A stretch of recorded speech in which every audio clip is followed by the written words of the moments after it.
Hello guys, সবাই কেমন আছে? আশা করি তুমি খুবই ভালো আছে। আমিও খুবই ভালো আছি। তো আজকে চলে এসেছি একটা নতুন ব্লগ নিয়ে। ব্লগটা হচ্ছে আজকে ছিল দিদির সাথ, তো সেই জন্য ভাবলাম এটা তোমাদের সাথে শেয়ার করা যায় একটা ব্লগ করে। তো তোমরা ভিডিও স্কিপ না করে পুরোপুরি দেখতে চলো কী কী হয়। তো গাইস, ভিডিওটাকে আবার কন্টিনিউ করার জন্য চলে এসেছি, কারণ ফালতু আড্ডা মারছিলাম, তো ভাবলাম ফালতু আড্ডা না মেরে চলো ভিডিওটাকে কন্টিনিউ করা যাক। তো এখানে রয়েছে সুমিত্রা, পেছনে রয়েছে আমার ছোট দিদি, আর এই পাশে ছিল যারা এসেছিলো তারা ছিল। তো চলো ওই ঘরে কে কে আছে দেখানো যাক। এই ঘরে আমার কাকি বসে, আমার দিদির শাশুড়ি, কাকি শাশুড়ি আরও অনেকে বসেছিল। তো ওই পাশে মানে বাইরের দিকে ছিল আমার মা, এটা আর পেছনে দিদি, মানে যে দিদির সাথ সেই দিদি ছিল। তো চলো উপরে কী কী রান্না হচ্ছে সেগুলো দেখানো যাক। তো এখানে আসতে গিয়ে আমার মামাকে কী একটা না বলেছিল, তো সেটা আমি বক করছিলাম। তো এখানে রান্না বান্না হচ্ছে, অনেক কিছু রান্না হয়েও গেছে, তো সেগুলো আমি এখান থেকে দেখতে পাচ্ছি না, বাট কাছে গিয়ে দেখানোর চেষ্টা করছি। তো এখানে এর মানে কি একটা না আনতে বলেছিল, সেটা আমার মনে নেই। তো ওখানে রান্না হয়েছে মনে হয় ডাল, মাছ, আরও কী কী হয়েছিল, ওই পাশটা চাটনি, আরও কী কী হয়েছিল। তো আমি এবার পিসিকে খুঁজছিলাম, মানে পিসিকে দেখানো হয়নি, তো নিচে যাওয়া যাক। এখানে এখন নিচে গিয়ে পিসিকে দেখাচ্ছি। তো এখানে এসে আমি দেখলাম পিসি নেই। তো আমার কাকি আমার ক্যামেরাটাকে অন দেখে হাই বলছিল।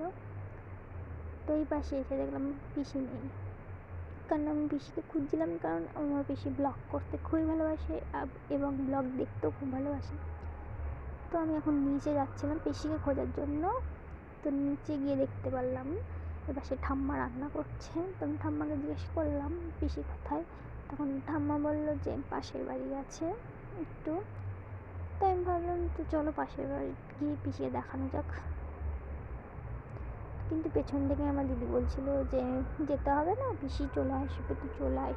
তো চলো উপরে যাওয়া যাক, পিসি আসলে তোমাদের দেখানো হবে। ততক্ষণ দিদির কিছু ফটোস অ্যান্ড ভিডিও দেখানো যাক।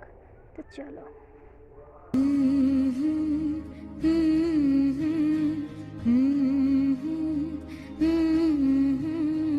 আসবে আমার ঘরে আমার ছোট্ট সোনা, ভরিয়ে দেবে খুশির আলোয় তার জোছনা, সারা ঘর আলো করে সুখে মন দেবে ভরে। তো দিদির সাথে কমপ্লিট হয়ে যাওয়ার পর আমাদেরও খুব খিদে পেয়ে গেছিলো। তো আমরা খাওয়া দাওয়া করে রিলস করে ফটো তুলে, তো আমরা এখন এখানে সবাই বসে আছি, কারণ বাড়ির যারা আছে তারা খাচ্ছিল। তো এই পাশে আমার দিদিও বসেছিল, আমার পিসির কাছ থেকে খাচ্ছিলো, আর এখানে মা, কাকি, পিসি সবাই খাচ্ছে। আর ওই পাশের টেবিলটায় আরও যারা ছিল তারা খাচ্ছিল। আর এ পাশে আমার কাকা বসেছিল, আর একটা বান্ধবী ছিল, আর এই পাশে এরা দুজন। তো এই পাশে জিজুরা খাচ্ছিল। তো আমরা এখানে বসে বসে সবাই আড্ডা মারছিলাম বাড়ির সবাই মিলে। তো আমার শরীর চলছিল না, এত টায়ার্ড, আর আজকে গরমও ভীষণ পড়েছিল। তো চলো নিচে গিয়ে আবার তোমাদের সাথে কথা হচ্ছে। তো আমি নিচে এসে খুবই টায়ার্ড হয়ে গেছিলাম, জন্য আমি ব্লগটাকে কন্টিনিউ করিনি, শুয়ে পড়েছিলাম। তো আমার দিদি এখানে ব্লগটা কন্টিনিউ করছিল। তো ওই পাশে অনেকেই ছিল, মা, কাকি, মানে ক্যামেরার ব্যাক সাইডে মা, কাকি, দিদি, পিসি সবাই মিলে গল্প করছিল। তো সুমিত্রা জানতো না যে ক্যামেরা অন, তো এখানে ওরা ভুল করে একটা রিয়াকশন দিয়ে দিয়েছে, তো দেখো সেটাই। যখন দিদি বললো যে ক্যামেরা অন, ব্লগটা আমরা পোস্ট করবো, কিন্তু তখন ও চিন্তায় পড়ে গেছিলো কী করবে, মানে সবাই তো দেখতে হবে। তো আমার দিদি, পিসিমা সবাই এখানে গল্প করছিল, আমি এখানে শুয়ে শুয়ে গল্প শুনছিলাম। চলো আজকে ব্লগটা এতটুকু, দেখা হচ্ছে আবার নেক্সট ব্লগে, টাটা।